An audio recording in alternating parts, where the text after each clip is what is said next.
question I get asked a lot. So how do you combine the two? We live in a world where a lot of times productivity is linked to being about you and about me. What am I supposed to be doing? What am I trying to get accomplished? Whereas spirituality, at least in my context, is about how do I help my fellow man? How do I help my community? How do I help those around me? So how do you juxtapose those two? In this video, I hope to be able to give you a couple of thoughts on how to do that. Please subscribe, etc. below, because I'd love to share more videos with more people about how do you take productivity from a really philosophical perspective and link it to our entire lives, as opposed to just looking at the solutions and the apps.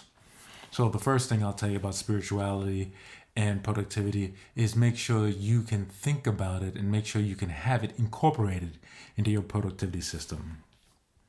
So I have a prayer that I learned many years ago from a pastor that said, Lord, I need you. Please give me your strength for today. And that is at the top of my Todoist, which is my task manager. And so that's at the very front of my thing every day. Then I actually put in my gratitude journal, which is in my same journal. I use one note for the entire day's worth of work. And in that journal, I am grateful for many things. Usually I try to count to 10, but sometimes it's not. And I always talk about, God, how did you allow me to be involved in these people's lives? And how do you allow me to be part of this community? So that's it. Number one, incorporate that into your journal and making sure that it's at the top of your system. That is the key piece there.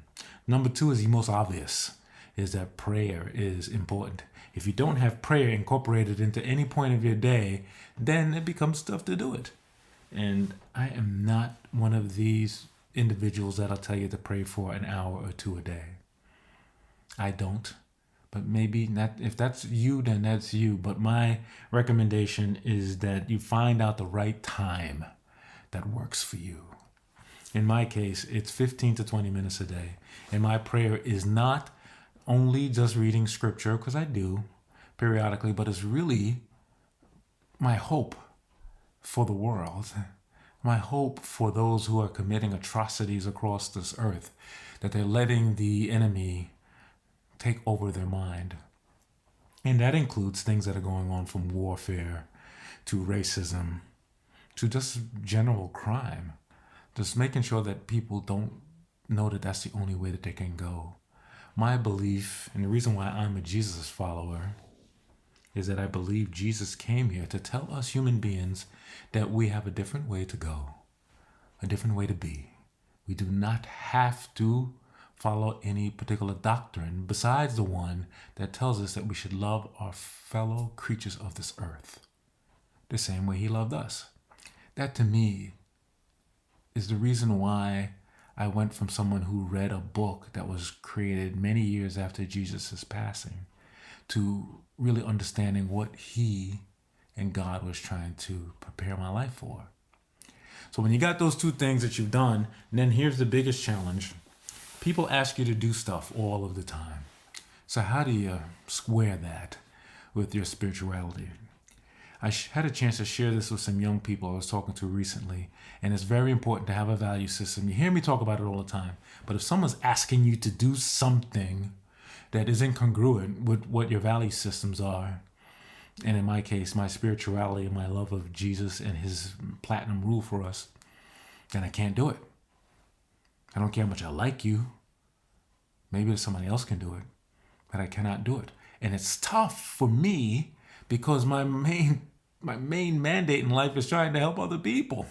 And so it's hard to square those two. But I need the value intersection in order to make sure that that occurs the way it should. That's important for me. And I document it. I document my prayer, my thoughts. Sometimes I'll record myself doing my own prayer. I'll do that because it's so important that I'm not doing prayer as in some kind of worship activity.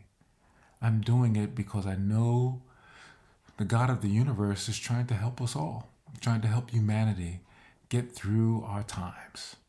Our times are extremely complex compared to times in the past. Even though times in the past you lived till you were 45 years old and that was it. We have a different set of things that we have to deal with. We have I won't go through the list, but you all know what they are. All you got to do is turn on your phone, turn on your TV, and you know all the stuff that's happening. Spirituality and productivity has to be in the system. It's not separate from the system. It has to be incorporated into what we do. Every single thing that we do, every goal that we aspire to has to be linked to that value. If it is not, then whatever goal that you're trying to accomplish that is separate from who you are as a person, it can't stand. And even if you achieve it, are you going to feel the same way about it? Say your goal is to get X amount of money. But usually that X amount of money, you're doing it for your family or someone you love. It's not only about the acquisition of stuff. This is me being a little bit altruistic because I know some people that's all they want to do is get more stuff. But for most of us, it's really about how do I help my immediate people and my community. So if you do that, someone asks you to do something that is aligned with that, you're not out of balance. You're not out of whack. Those things add up. But if they're asking you to do something that's not, you cannot put that in your system. I don't think anyone's ever coined the term anti-productivity, but I am today if you're doing something that's misaligned to who you are. So that's some thoughts on how I connect spirituality and my productivity every single day, with some thoughts about how do I get it accomplished. This is Winston with Time Leadership and Time Busters Tools. I hope you're doing fantastic. I hope when you wake up tomorrow, you think about those you love. You give them a deep look in their eye and just tell them what you feel, because I'll do that. And I hope to see you again on this channel. Thank you. Talk to you guys.